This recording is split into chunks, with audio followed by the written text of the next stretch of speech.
नमस्कार, मेरा नाम है विवेक सिंह और आप देख रहे हैं संवाद। आज अर्थ की बात करेंगे। अर्थ यानी पैसे की बात करेंगे, अर्थव्यवस्था की बात करेंगे। देश में कोरोना महामारी के बाद जो परिस्थिति हुई है, लाखों लोग बेरोजगार हुए हैं, कितनों की नौकरियां चली गई, कितनों के घर में चूल्हे नहीं जल रहे हैं, कितने लोगों को मजबूरन पलायन करना पड़ा है, कितने कारखाने बंद हो गए हैं और उन कारखानों के चलते कितनों की रोजी रोटी बंद हो गई है। सरकार को जो अर्थतंत्र के स्वास्थ्य की जानकारी है वो इन सब चीजों से पता नहीं चलती। उसके लिए पैरामीटर है, जो थर्मोमीटर है, वह है जीडीपी का ग्रोथ रेट, जो इस बार 40 सालों में पहली बार नेगेटिव गया है, -23.90%। जी हां, सही सुना आपने, -23.90%। ये पिछले 40 सालों में बहुत बड़ी गिरावट है और इसे हम ये कह सकते हैं कि भारत की जो अर्थव्यवस्था है वो बहुत सिकुड़ गई है।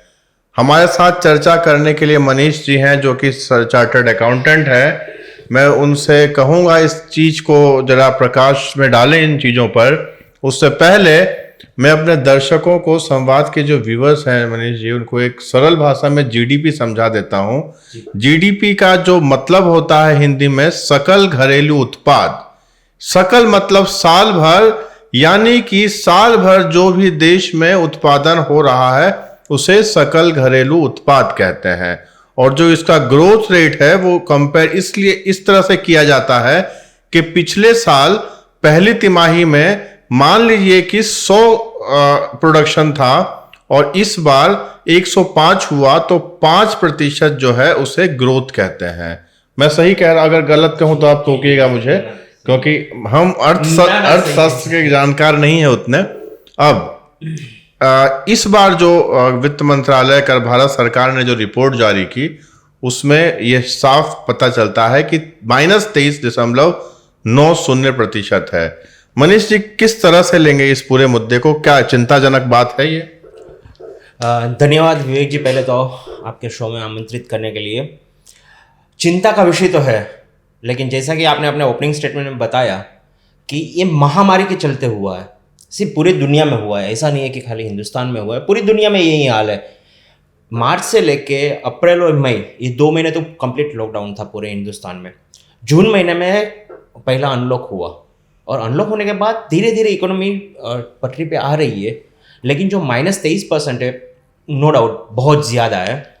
और मार्च से जब लॉकडाउन हुआ उसी वक्त ब्लूमबर्ग ने 15 इकोनॉमिस्ट का एक पोल करवाया था। उन लोगों का के हिसाब से भी 20% के करीब तो आ रहा था कि -20% तो इकोनॉमी जाएगी, क्योंकि सिंपल सा लॉजिक है, कारखाने बंद है, फैक्ट्रियाँ बंद है, नौकरियाँ बंद है, सर्विसेज बंद है, कोई कमा ही नहीं रहा है। कोई कमा नहीं रहा तो कैसे कोई खर्च करेगा?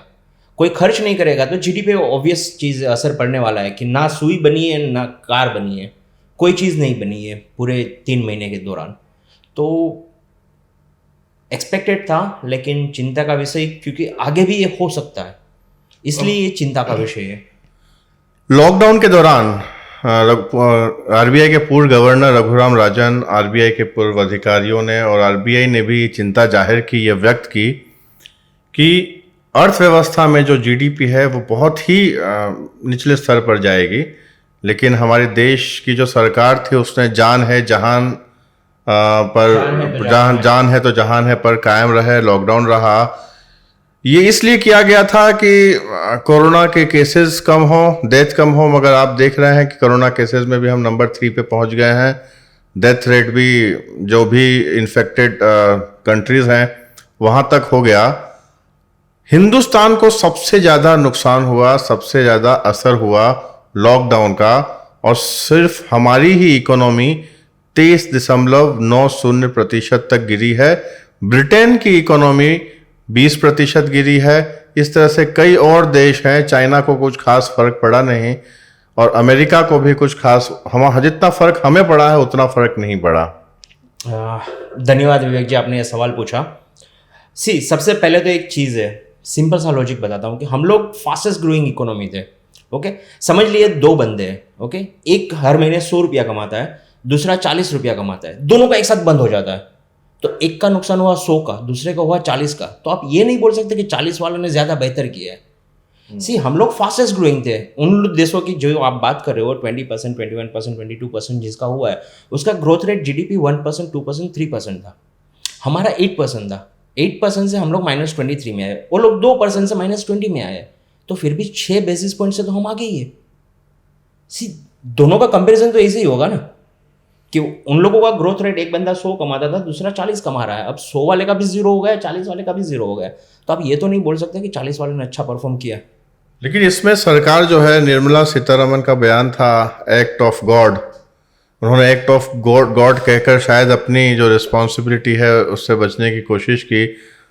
अब एक्ट ऑफ गॉड है तो एक्टिविटी ऑफ गवर्नमेंट क्या है? एक्टिव ऑफ गवर्नमेंट क्या होनी चाहिए कि हम इस परिस्थिति से निकल पाएं? विवेक जी, मैं ये नहीं बोल रहा हूँ कि गवर्नमेंट की कोई गलती है ही नहीं, क्योंकि अगर इस तरह से देखा जाए तो पिछले 8 क्वार्टर से हम लोगों का GDP phase by phase continuously नीचे ही आ रहा था। खाली एक दिसंबर 2008 से मार्च 2018 का हम निकाल दे तो हम लोग नीचे ही आ रहे थे। तो देयर इज समथिंग जो हमें दिख नहीं रहा है, लेकिन देयर इज समथिंग गलत है जो गवर्नमेंट के साथ हो रहा है। या तो निर्मला सीतारमण जी, आरबीआई, गवर्नमेंट, कौन है, फिनेंस मिनिस्ट्री है, कुछ तो गलत हो रहा है कि हमारे जीडीपी डे बाय डे नीचे ही आ रही थी। सिर्फ पैंडेमिक की वजह से हुआ एक एक्सक्यूज हो सकता है, लेकिन उससे पहले भी देखा जाए तो मार्च 2019 में 2020 में हम लोग की जीडीपी 3% रह गई थी, जो मार्च 18 में 8% थी। तो फेज बाय फेज तो हम लोग नीचे ही आ रहे हैं। तो मैं ये नहीं बोल रहा हूँ कि गवर्नमेंट ने कोई गलती नहीं है, और एक्ट ऑफ गॉड कहना वो तो बहुत ही गलत बात थी। मैं यहाँ पर एक और चीज़ ऐड करूँगा कि जैसे कि हम डिस्क्रिप्टिव अगर मोड में जाएं, जो 3.90% डिग्रोथ हुआ है, एग्रीकल्चर ने थोड़ा बचा लिया, एग्रीकल्चर पॉजिटिव ग्रोथ में है। अगर आप रियल एस्टेट और इंफ्रास्ट्रक्चर की बात करते हैं तो 50% का डी ग्रोथ है माइनस में रियल एस्टेट और इंफ्रास्ट्रक्चर। और अगर मैन्युफैक्चरिंग की बात की जाए तो ऑब्वियस है सारे यूनिट्स बंद है, तो मैन्युफैक्चरिंग में 39% का डी ग्रोथ है। जी, ये बहुत चिंताजनक विषय है, क्योंकि जनवरी में ही गवर्नमेंट ने NIP करके एक प्रोजेक्ट लॉन्च किया था, नेशनल इंफ्रास्ट्रक्चर पाइपलाइन, जिसके हिसाब से तकरीबन $1.5 ट्रिलियन का इन्वेस्टमेंट होना था। और अगर वो पैंडेमिक नहीं आता था तो शायद हो सकता है कि इंफ्रास्ट्रक्चर ले लीजिए, आप फार्मा ले लीजिए, मेडिकल ले लीजिए, सारी इंडस्ट्रीज़ को फ़ायदा होता था।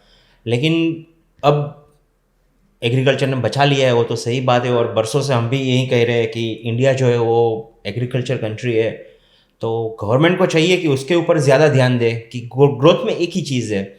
और हम लोग स्टॉक मार्केट का देखें या फिर हमारी स्पेंडिंग देखें, तो जिस साल बारिश अच्छी होगी, जिस साल फसल अच्छी होगी, उसी साल हम लोग ग्रोथ करते हैं। सभी सेक्टर पे फर्क पड़ता है।